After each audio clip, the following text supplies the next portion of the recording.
ನಗುವ ನಯನ ಮಧುರ ಮೌನ ಮಿಡಿವ ಹೃದಯ ಹಿರಿಮಾ. Hello friends, welcome back to my channel. ಎಲ್ಲರೂ ಹೇಗಿದ್ದೀರಾ? ಹೋಪ್ ನೀವೆಲ್ಲರೂ ತುಂಬ ಚೆನ್ನಾಗಿದ್ದೀರಾ ಅಂತ. ಸೊ ಇವತ್ತು ನಾವು ಮನೇಲೇ ಹೇಗೆ ಪನ್ನೀರ್ನ ಮಾಡೋದು ಅಂತ ನೋಡೋಣ. ತುಂಬ ಸಿಂಪಲ್ಲಾಗಿ ಕ್ವಿಕ್ಕಾಗಿ ಬೇಗನೆ ಒಂದು ಹಾಫ್ ಆನ್ ಅವರಲ್ಲಿ ನಾವು ಮಾಡ್ಕೊಬೋದು. ನಾನಿಲ್ಲಿ 1/2 ಲೀಟರ್ ಹಾಲು ತೊಗೊಂಡಿದ್ದೀನಿ. ಅದನ್ನು ಚೆನ್ನಾಗಿ ಫಸ್ಟು ಬಿಸಿ ಮಾಡಬೇಕು. ಹಾಲಿಗೆ ಯಾವುದೇ ಥರ ನೀರೇನೋ ಹಾಕ್ಕೊಳಕ್ಕೆ ಹೋಗಬೇಡಿ, ಅದೇ ಗಟ್ಟಿ ಹಾಲನ್ನೇ ತೊಗೊಳ್ಳಿ, ಅವಾಗ ಚೆನ್ನಾಗಿ ಬರುತ್ತೆ. ಆಮೇಲೆ 1 ಲೆಮನ್ ಬೇಕು ಇದಕ್ಕೆ. ಲೆಮನ್ ಇಲ್ಲಾಂದರೆ ವಿನೆಗರ್ ಬೇಕಾದರೂ ಹಾಕ್ಕೊಬೋದು. ನಾನಿಲ್ಲಿ ನಿಂಬೆಹಣ್ಣ ತೊಗೊಂಡಿದ್ದೀನಿ. 1 ನಿಂಬೆಹಣ್ಣು 1 ನಿಂಬೆಹಣ್ಣು ಫುಲ್ ಬೇಕು. ಅದನ್ನು ನೀಟಾಗಿ ಬೀಜ ಎಲ್ಲ ತೆಗೆದು ನಿಂಬೆಹಣ್ಣು ರಸನ ತೊಗೊಳ್ಳಿ. ಅಷ್ಟರಲ್ಲಿ ಹಾಲನ್ನ ನೀಟಾಗಿ ಕುದಿಸ್ಕೊಬೇಕು. ಯಾವುದೇ ಥರ ಕೆನೆ ಏನು ಬರದೇ ಇರೋ ಥರ ನೀಟಾಗಿ ಹಾಲನ್ನ ಕುದಿಸ್ಕೊಬೇಕು.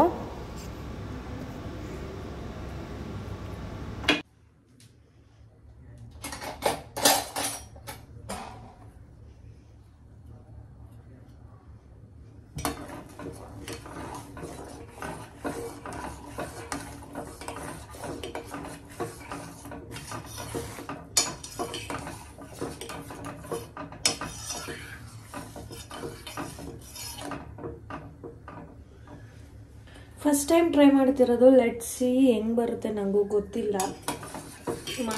ಟ್ರೈ ಮಾಡೋಣ ಬರ್ಬೋದೇನೋ ಅಂತ ಮಾಡ್ತಾಯಿದ್ದೀನಿ.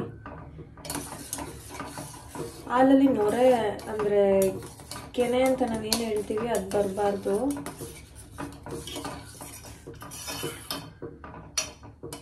ಅದಕ್ಕೆ ಸ್ಪೂನಲ್ಲಿ ಚೆನ್ನಾಗಿ ಫಸ್ಟು ಹಾಲನ್ನ ಚೆನ್ನಾಗಿ ಬಿಸಿ ಮಾಡ್ಕೋಬೇಕು. ಇಲ್ಲಿ ನಿಂಬೆಹಣ್ಣು ರಸ ತೊಗೊಂಡಿದ್ದೀನಿ.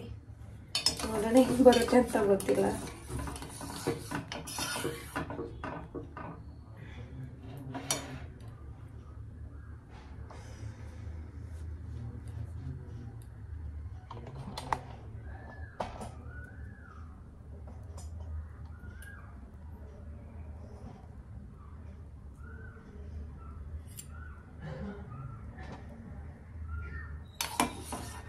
ಚೆನ್ನಾಗಿ ಮಳಿತಾ ಇದೆ.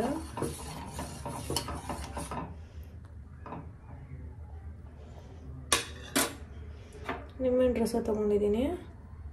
ಹಾಕೋಣ ಹೆಂಗೆ ಬರುತ್ತೆ ನೋಡೋಣ. ನೋಡಿದ್ರಲ್ಲ, ಇಲ್ಲಿ ನಿಂಬೆಹಣ್ಣು ರಸ ಹಾಕಿದ್ಮೇಲೆ ಹಾಲು ಈ ಥರ ಹೊಡೆದಿದೆ. ಚೆನ್ನಾಗಿ ಬಂದಿದೆ ಹಾಲು ಹೊಡೆದಿರೋದು. ಇದನ್ನು ನಾವಿವಾಗ ಏನು ಮಾಡಬೇಕು ಅಂದರೆ, ಒಂದು ಚೆನ್ನಾಗಿರೋ ವೈಟ್ ಕಾಟನ್ ಕ್ಲಾತ್ ತೊಗೊಂಡು ಅದನ್ನು ನೀಟಾಗಿ ಸೋಸ್ಕೊಬೇಕು. ಸೋಸ್ಕೊಂಡು ಆಮೇಲೆ ಅದಕ್ಕೆ ಸ್ವಲ್ಪ ತಣ್ಣೀರನ್ನು ನೀಟಾಗಿ ತಣ್ಣೀರಲ್ಲೂ ಸ್ವಲ್ಪ ಸೋಸ್ಕೊಂಡ್ಮೇಲೆ ನೀಟಾಗಿ ಲೆಮನ್ ಹಾಕ್ಕೊಂಡು ಹೊಡೆದಿರೋದ್ರಿಂದ ತಣ್ಣೀರು ಹಾಕ್ಕೊಂಡು ಸ್ವಲ್ಪ ಎಲ್ಲನೂ ಅದನ್ನು ಸ್ಕ್ವೀಸ್ ಮಾಡಿಕೊಂಡು ಅದಕ್ಕೆ ನಿಮ್ಗೆ ಯಾವ ಥರ ಶೇಪ್ ಬೇಕು, ಎಕ್ಸಸ್ ವಾಟರ್ ಅದರಿಂದ ಎಲ್ಲ ತೆಗೆದು ನಿಮ್ಗೆ ಯಾವ ಥರ ಶೇಪು ನೀಟಾಗಿ ಶೇಪ್ ಬರೋ ಥರ ಮಾಡಿ ಅದನ್ನು ಅದೇ ಬಟ್ಟೆಲಿ ಫೋಲ್ಡ್ ಮಾಡಿ ಇಟ್ಟು, ಓವರ್ ವೆಯ್ಟ್ ಅಂದರೆ ತುಂಬ ಏನಾದರೂ ವೆಯ್ಟ್ ಇರೋದು, ಈ ಬೆಳ್ಳುಳ್ಳಿ ಮತ್ತು ಏನಾದರೂ ಕುಟ್ಟಕ್ಕೆ ಅಂತ ಇಟ್ಕೊಂಡಿರ್ತೀವಲ್ಲ ಕುಟಾಣಿ ಕಲ್ದು, ಅದು ಇಲ್ಲ ಅಂದರೆ ಅಕ್ಕಿ ಡಬ್ಬನೋ ಯಾವ್ದಾದ್ರು ತುಂಬ ವೆಯ್ಟ್ ಇರೋ ಅಂಥದ್ದನ್ನು ಆ ಫೋಲ್ಡ್ ಮಾಡಿ ಬಟ್ಟೆಲಿ ಅದ್ರ ಮೇಲೆ ಇಟ್ಬಿಡ್ಬೇಕು. ಒಂದು 15 to 20 ಮಿನಿಟ್ಸ್.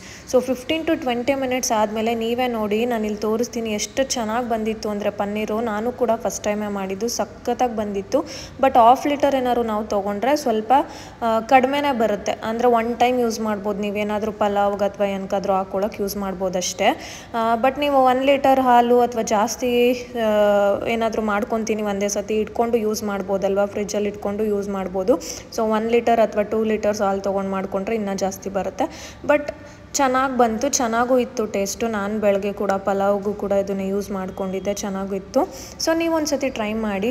ಇನ್ನೂ ಯಾರು ನನ್ನ ಚಾನಲ್ಗೆ ಸಬ್ಸ್ಕ್ರೈಬ್ ಮಾಡ್ಕೊಂಡಿಲ್ಲ ದಯವಿಟ್ಟು ಸಬ್ಸ್ಕ್ರೈಬ್ ಮಾಡ್ಕೊಂಡು ನೋಡಿ. ಈ ವಿಡಿಯೋ ನಿಮ್ಗೆ ಏನಾದ್ರು ಇಷ್ಟ ಆದರೆ ಪ್ಲೀಸ್ ಒಂದು ಲೈಕ್ ಮಾಡಿ, ಶೇರ್ ಮಾಡಿ, ಕಮೆಂಟ್ ಮಾಡಿ.